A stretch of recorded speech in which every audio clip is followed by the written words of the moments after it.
Okay, welcome back for the second time with this presentation. For those who don't know the story, I took a recording of this presentation last week. I lost 2 out of my 3 video files, and I lost my only not terrible audio file. So we're doing it all again. I've since had the time to reflect and actually tweak up the slides so that they are not as long as well, which is good. So we'll see how it goes. Okay, so this is the last of our weekly informal quote-unquote mini lectures on algebraic topology following Hatcher. And where we've gotten to at this point is pretty much we've finished the core content at least of the first 2 chapters of Hatcher, so the fundamental group and homology. But, well, I mean, there's no more time in the semester, so we're going to leave the book off there. What I want to do in this final session that we have is just go ahead and introduce some of the remaining 2 sections so that you can get a little bit of kind of idea or some flavor of where we're going next, right? Now, to do that, there's kind of 3 things, if you will. There's the algebraic topology, and along the way, we've kind of had our toes dipped in a little bit of category theory, so I'm going to push my personal agenda that I want to do more of it, and also it just indicates where you could go even in that field if you're interested as well. Beyond that, it also feeds directly into cohomology. It is literally the cohomology. So that's what we're going to have a look at. Some brief duality prerequisites, a little bit of cohomology, and following that, a little bit of homotopy theory. Okay, so here we go. Now, a reminder, a category, as far as EV defined, was a directed multigraph with a associative composition operation and some unitable elements as well. So some examples, if I can get some shout-outs. Set. Wow. The category with sets and functions between them. Some more. Topological spaces. Topological spaces are another good one, with continuous functions between them. Maybe we'll tell the homology story and we'll say that we can go from topological spaces to chain complexes with chain maps between them, which we can take to abelian groups using the homology of chain complexes. And even if you want, you can forget that it's an abelian group and go back to sets to just look at the cardinality and try to distinguish between topological spaces that way.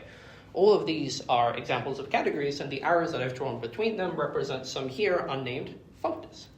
A functor is a structure-preserving map of categories, just as a brief reminder. So in that story, we could take from topological spaces and build these singular chains to get a chain complex, from which we could take the say nth homology in that chain complex to get an abelian group, after which, if you want, you could forget the abelian group structure and get your way all the way down to a set. So there, that's a little bit of a brief refresher. Let's start talking duality. So, the opposite category. If C is a category, then C-ob, the quote-unquote opposite category, consists of the same collection of objects as C itself, so the collections of objects are the same. The collection of arrows in the opposite category from X to Y, 2 objects X and Y, is defined to be the collection of arrows in C rather from Y to X. So you switch all your arrows around, and to make things kind of work, your identity arrows can be stolen verbatim, and you can have composites G after in the opposite category F by swapping around your composition in your original category. So, I mean, some examples, it's pretty easy to write them down. We know set is a category, you can write down set-op, you can write down ab-op, and various others. But let's do just a little bit of a case study. Let's take the category whose objects are integers, say 0, 1, -1, blah, blah, blah. And there's a unique arrow from integer x to integer y just when x is less or equal to y. So here's some. There's also this transitive one, which I'm not going to bother to draw. If you go ahead and you flip all the arrows around, you get back the opposite category of this. And if we do that, we kind of see 0, -1, 1, blah, blah, blah, blah, blah, blah. But you can kind of think for yourself that this really does look like the same picture, more or less. If you want, they are indeed isomorphic categories, whatever that should mean. Working in C-op rather than C is what we're going to say is dualizing. Okay, so here's kind of the key principle, and it's why the category theorists care so much. In any statement of the form for all categories C, we can replace C with its opposite category and just reinterpret the statement as if it were in the original category itself. what this means is that anytime you write down such a logical statement, i.e. anytime you're doing mathematics at all, you get a dual statement for free. You get 2 definitions for each of your definitions, you get 2 theorems for each of your theorems, you get 2 proofs for each of your proofs, and so on. So here's a quick little example for any category C and for any pair of objects x and y in C, an isomorphism from x to y is an arrow f from x to y, such that there exists an arrow g, let's say, from y to x, satisfying, if we draw in this diagram here that represents G composed after F, we should get back the identity on X. And if we draw back kind of the other obvious diagram that you might want to draw, then we should get the identity arrow on Y. So those 2 diagrams communing captures the notion of an isomorphism. As examples, unfold your favorite category. The isomorphisms agree with exactly what you want them to be. They're group isomorphisms, they're homeomorphisms of topological spaces, they're bijections, and so on and so on. So as a quick question, any thoughts on what the dual concept may be? Got feelings at all? The same thing, but you're taking those diagrams and just swapping the arrows. Yeah, absolutely. So I'm not sure if you quite meant like just the mechanical procedure of swapping all the arrows around, or whether you meant that we will get the same concept of isomorphism back. But I think regardless, it is kind of clear that once you swap the direction on each of the arrows, you do indeed get back 2 diagrams of exactly the same shape, expressing that the dual concept of isomorphisms is also isomorphisms. So, I mean, that's pretty neat. We found something that's invariant under duality. That's really powerful. Now, I've cut out an example here that I would give in a normal category theory class to focus a little bit more on what's known as a contravariant functor. So as a reminder, a functor is a structure-preserving map from, say, category C to D. It assigns objects to objects and arrows over to more arrows that go between the right objects. It also preserves the composition law in the way you'd expect, and it preserves the identities. Now, in a contravariant functor, what we do is we start with our category C, and a contravariant functor from C to a contravariant functor from C to D is exactly defined to be, well, what if we dualize that target category D? I.e., we consider functors from C to D up. So if I draw in kind of the picture I had before, here's a little slice of C, if you will. And if we take it over, we should get an assignment of objects and an arrow in the opposite category, drawn like that. But because it's in the opposite category, it's kind of commonplace to pretend that we're working in D anyway and draw it backwards. So if you want, it's something that looks like it reverses the arrows. Now, what this means for our composition law is the output composition that we get here is going to be the composition in the opposite category of D. So let's just kind of inline the definition of that, and we'll have it swapped on our outputs. And because identities stay exactly the same in your opposite category, that law is unchanged. So that's kind of the notion of a contravariant functor. Did you have a question before? I just wanted to comment, same as the last one. As a note, for the people here who aren't familiar with this yet, the convention is typically you dualize the domain rather than the codomain, but you get the same concept either way. Sure. Yeah. As it turns out, for the story that I'm trying to tell in this presentation, it makes slightly more sense to dualize the codomain. It just flows a little better. It was a little bit dissatisfying when I was writing it in my gut, but, you know, so it goes. As an example, fix a category C and fix an object Z in C. Let's see. We can talk about a functor from the category C down to the category of sets and functions between them that assigns to each object X the set of arrows in C from Z to X. We could do the same for that object Y, and going between them, if we want a functor, we had better have kind of a way to transform an arrow from Z, let me draw my diagram a bit better, from Z to X into an arrow from Z to Y. But if you look at what we have exactly one more arrow to bridge the gap, and we can simply take the output of our functor to be what you get when you post-compose F, right? And you can check that forms a functor in just the normal sort of sense. Now, I mean, that's one of the coordinates that we could have chosen. What if we do kind of the other input, i.e. we take c from x to z, going over to c from y to z? Well, instead, and let's not try to guess at which direction this arrow goes, if you consider your maps between x, z, y, and z, if you draw in a map from y to z, you have the data of a map from x to y, so you will get a map from x to z. That is, this one points backwards. And it's the map you get by recomposing with f, like that. This one is a contravariant functor. We could write it like that, if you will. So, I mean, that's kind of neat. Now, here's a cheeky little result that we can quickly verify.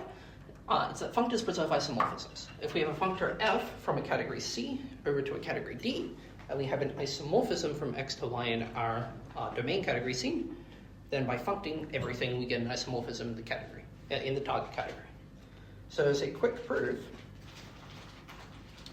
if f is an isomorphism from x to y, then we can pull up those isomorphism diagrams, right?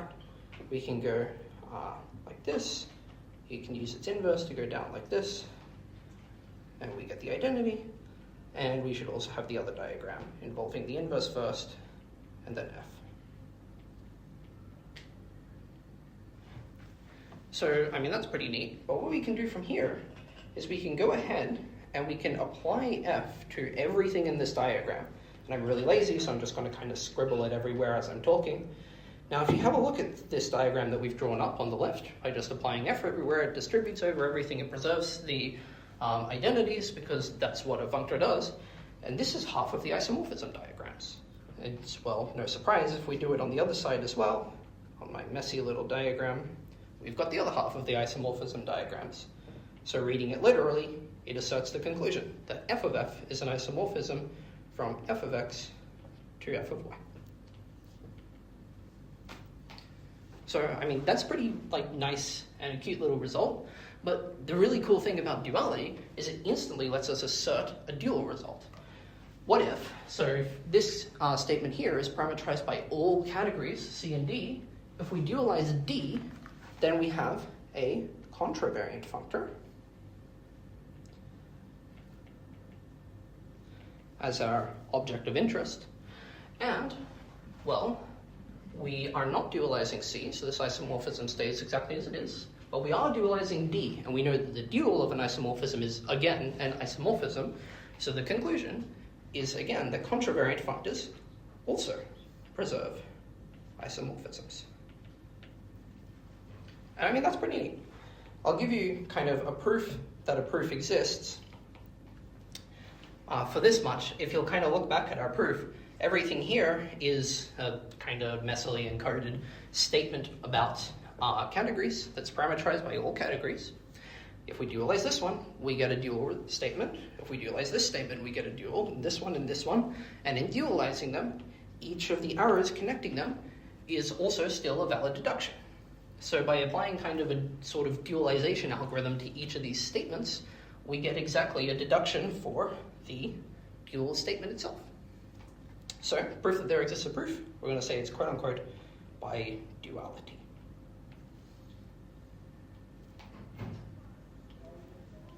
So that's a nice little taste. Now, where does this bring us? Here's a quick example application. If we have two groups, say x and y, if we have a further group z, we could consider, say, their abelian groups, the maps from x into g. I think I said z out loud, I meant to say g, my bad. Now, if we kind of view this as a function that's changing in this x coordinate on the left, this is exactly one of those representable functors from before, the contravariant one. And we can use our dual statement to assert that if x and y are isomorphic to begin with, then their quote-unquote dual groups with respect to g are isomorphic as well. So, I mean, that's kind of neat. Why would you want to do this? Well, welcome to Cohomology. So, first, let's recap a little bit of homology theory. In the last little twilight of Hatch's Chapter 2, he lays out some axioms for homology. So reduced homology theory, according to Hatcher, consists of, for each integer n, a functor, h squiggle n, that takes CW complexes and returns abelian groups. Also, for each integer n, a natural transformation that sits in kind of the location that you would want for the boundary maps of your long exact sequence in homology. Now, these should be subject to homotopic maps, should give you equal outputs under the homology functors. Those boundary maps for your long exact sequence should indeed unfold into a long exact sequence exactly as you wish. And furthermore, for any collection of base topological spaces, the inclusions into your wedge sum should assemble together into an isomorphism that says that the homology of your wedge sum is the same as the direct sum of your homologies.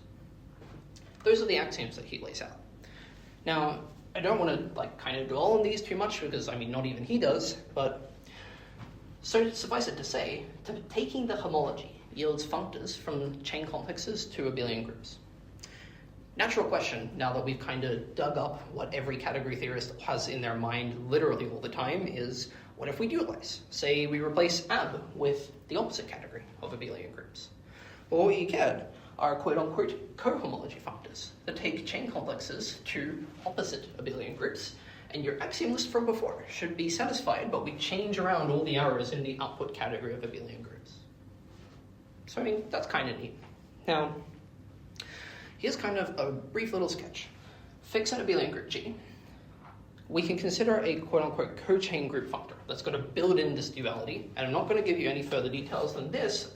It devolves to a plane, one of those representable functors from before, the contravariant one. By attaching the homology of a chain complex at the end, we can form one of these, and we can get into the start of that chain using, say, your singular chain complex or whatever you want. We can get from topological spaces into these chain complexes, and the whole composite one would call a cohomology group functor. Now, okay, well, here's some nice things that we recover. This list is everything from homology that we covered in the last half a semester, with the exception of any particular calculations. So it's really nice to see that all the theory is there. But even better, we also get that the cohomology groups assemble into a ring. It's a graded ring, where you take the direct sum of each of your cohomology groups, and your product takes something in the ith cohomology group with something in the jth cohomology group, and outputs in the I plus jth cohomology group, which is pretty neat. Now, the really powerful thing about this is that rings are much more rich than groups, so they form a much more discerning tool. They're a better invariant in that sort of sense than just looking at groups as we've been doing all semester. So that's pretty cool. In practice, there's a lot of cohomology theory that gets done in the real world as a result. Not, when you're walking to the bus stop or anything, not that sort of real world, unfortunately. Now, sorry, just go for it. So I kind of answer the question of this presentation, why cohomology? The idea is that because of this dualization process, we can get results that might be easier to prove in a cohomology setting that still apply to a homology setting because of duality. I wouldn't exactly say that. And the difference is that what we're doing is we're replacing AB with ABOL. We're not replacing an arbitrary category with its opposite. We're specifying a particular one, and we're thinking, what if we dualize that? Yeah, okay. So it's not that they're instantly reflected back in the homology setting.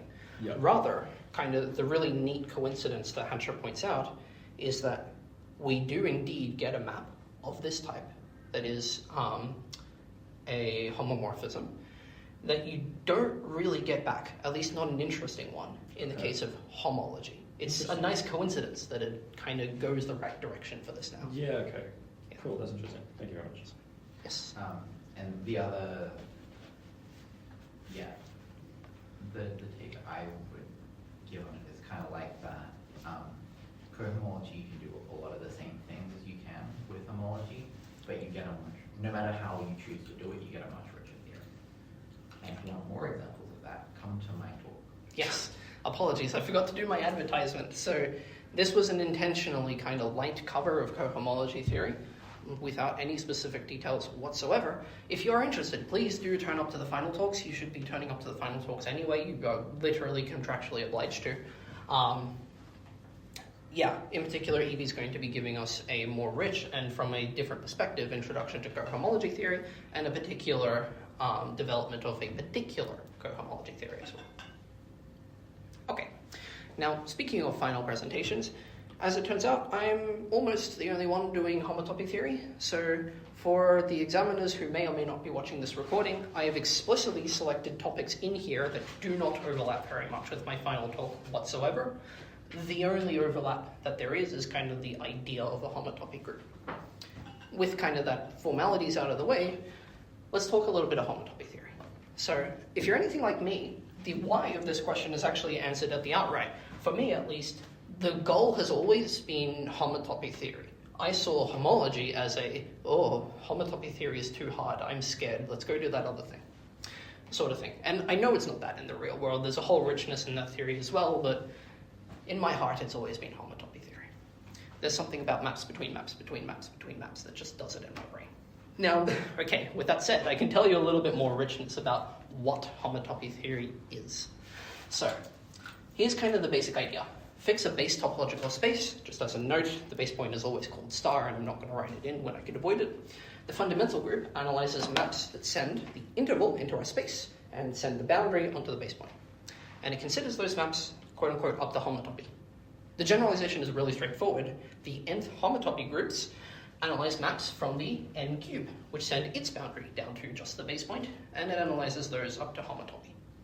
Yes? Homotopy of these maps still being like maps in cross I. So Yes. I'm still dragging through I. Yeah. So a homotopy alpha goes from in cross I over to x, and it satisfies that for all t, let's say if your inputs are st, then we're going to denote the output alpha sub t of s. For each t, alpha t should also send the boundary down to just the base point. Yeah. So you're not allowed to mess with that boundary condition in your homotopies as well. Cool. But yeah, good question. So with that said, I think we've kind of outlined the definition of your homotopy groups. It's exactly the things that send the cube to your space, and the image of the boundary is contained in just the singleton with the base point, considered modular homotopy between maps satisfying these two criteria. So, yeah, that's kind of the definition, and you'll notice the scare quotes around groups so far. Let me give you the kind of degenerate case when n is 0 and we don't have a natural group structure. So here I'm going to draw a topological space. As we know, they all need to have donut holes. True. Either that or they're cell complexes. That's kind of all we know, right? So here's one. This whole thing, these three disconnected components, form X. Now, pi naught of X contains all those maps from the 0 interval into X, with image of the boundary of that 0 interval contained in just the base point, up to homotopy. Now, a question for you. What's the 0 interval? Go for it. It's a point. It's a point, right? It's like the entirety of R0, it's a point. The boundary of the 0 interval, any guesses? Point. Unfortunately, it's empty for us. And so this whole condition is entirely superfluous. We can get rid of it. Now, those maps that send a point into our space, there's kind of a nicer way to talk about those. Rather than thinking of them as maps from the point, we should think of them instead as elements in X. That is, individual points. And when we're considering these up to homotopy, that is, we consider, say, two elements to be the same when there's a homotopy of points between them, otherwise known as a path. So, our 0th fundamental group, pi naught of X, is in bijection with the set of path components of X. Here, there's three of them. I call my three element sets 3. Yes? And the second set is usually denoted pi naught of X. Yeah. Yes. Is- So, yeah. sorry, Actually, that's an equality of sets. No. Yeah, it probably is. It probably is. But the isomorphism at the end to 3 is certainly just that. Yeah. Yes. Is this the reason, like this specific case, the reason why we have the subset for the point? Yes. Okay. It's specifically so I didn't need to write something that devolves to empty set as point. Yeah. Because otherwise it is just equality. Yes. Yes, cool. Okay, now, I said that these are groups. So let's assume now that n is at least 1, and I can give you a group structure. Say we have 2 maps from the n cube into our space. We're going to define their sum to be what you get if you do kind of the same thing we did in the fundamental group, except we only do that in the first coordinate, and we just leave the other ones alone. As it turns out, the definition of taking 2 homotopy classes and defining their sum to be the homotopy class of the representatives' sum is well defined.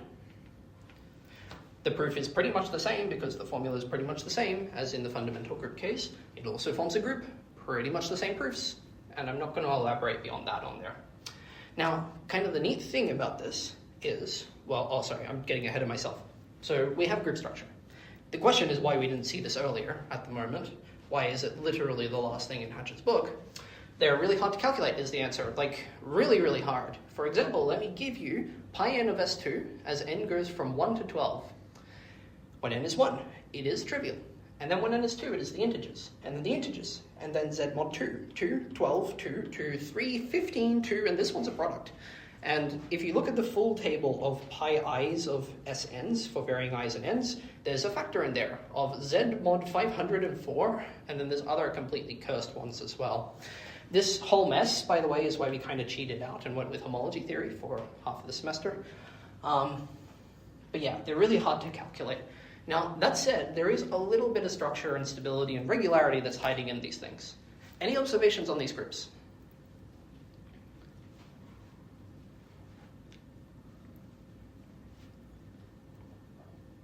There are multiples of Z's and multiples of Z2s. Yeah. And in particular, the thing that I kind of want to point out about that, maybe we're kind of too homology brain to really see it, but I never said that all these groups had to be abelian in this lead-up. They've just turned out to be abelian. And that's not a coincidence, as it turns out. As a general fact, for all base topological spaces, and at least 2, pi n of x is abelian. The proof is the rest of this talk, by the way. That's what we're doing. Okay. So, as an observation, there are multiple group structures that we could have put on this when we're in that case where n is at least 2. We did the thing with kind of the first coordinates, let's call that +1. We can also do the thing with the second coordinates instead. Let's call it +2. Now, something really neat about this is if we take, let's say we take 4 maps, A, B, X, and Y. We take A plus 1B plus 2, X plus 1, Y. What we get is a list with 4 cases. We've got kind of a 2T1, 2T1 minus 1, that's from here.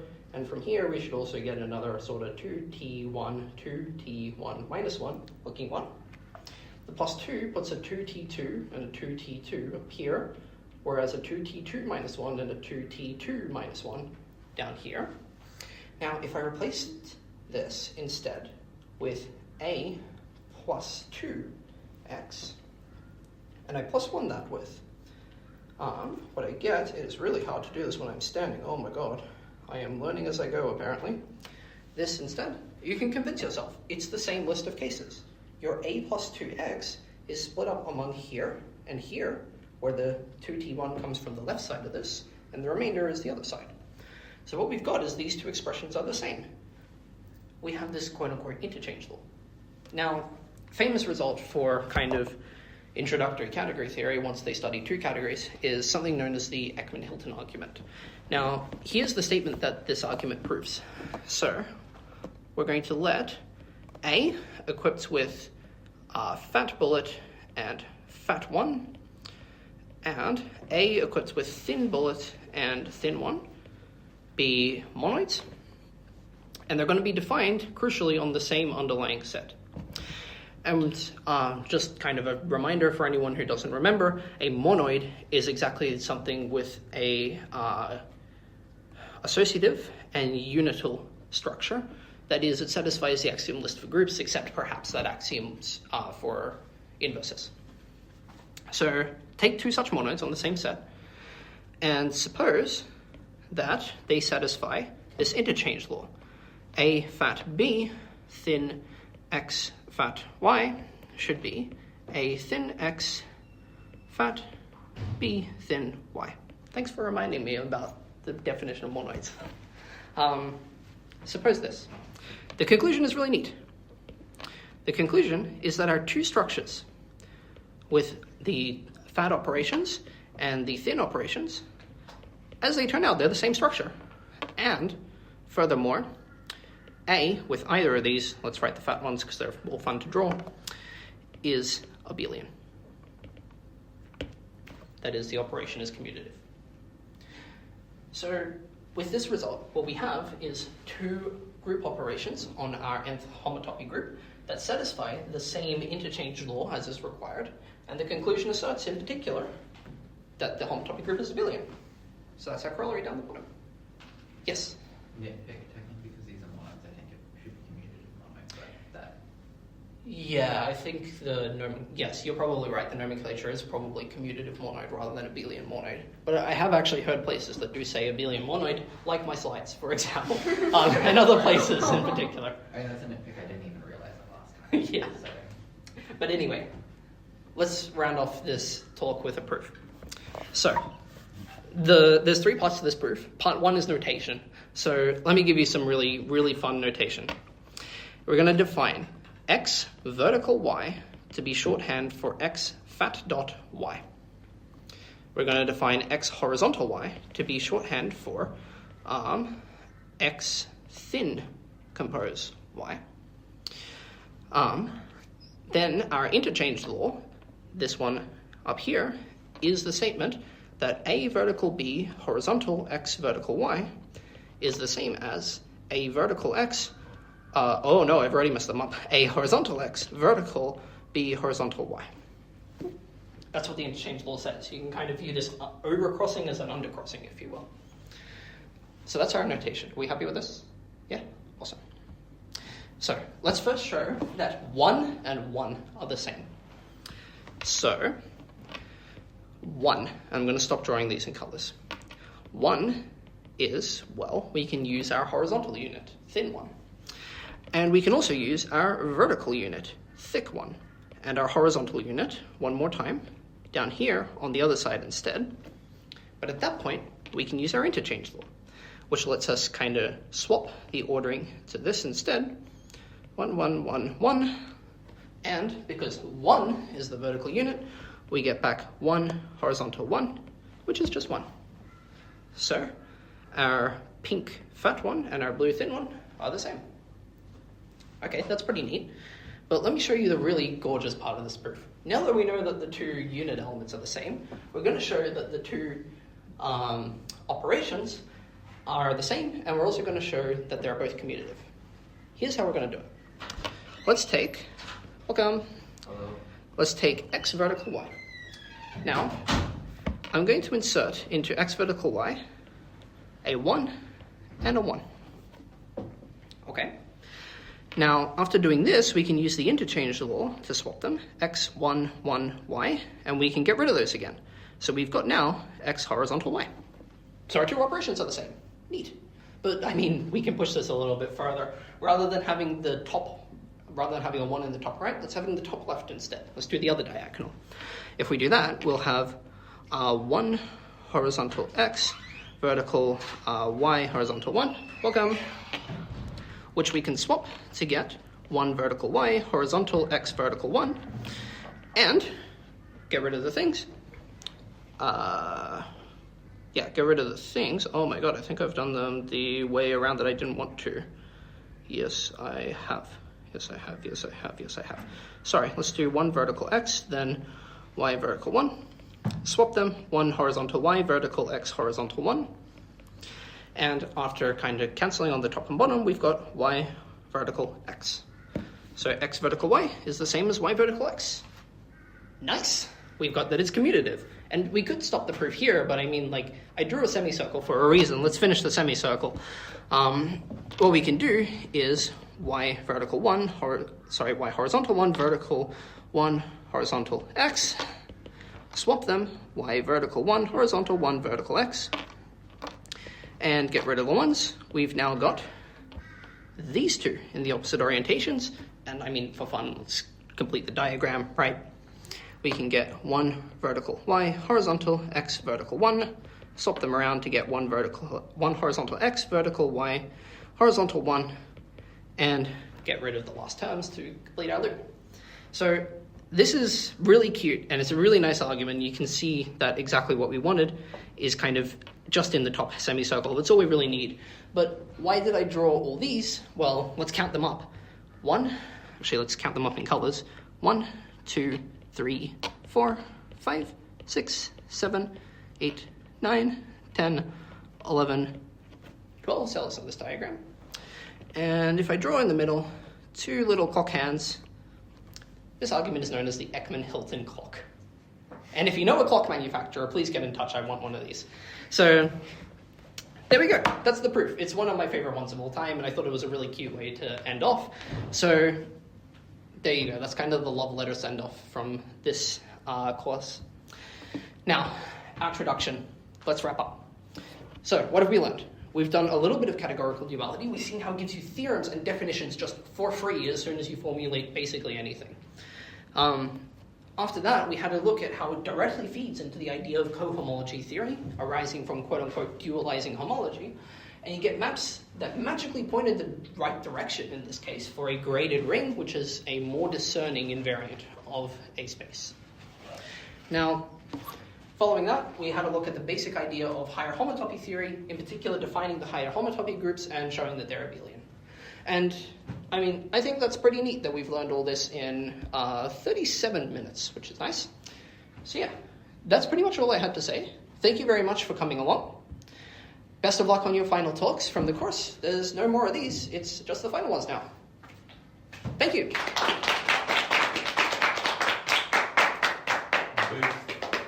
Okay, very, very carefully turn off my recordings. Yes.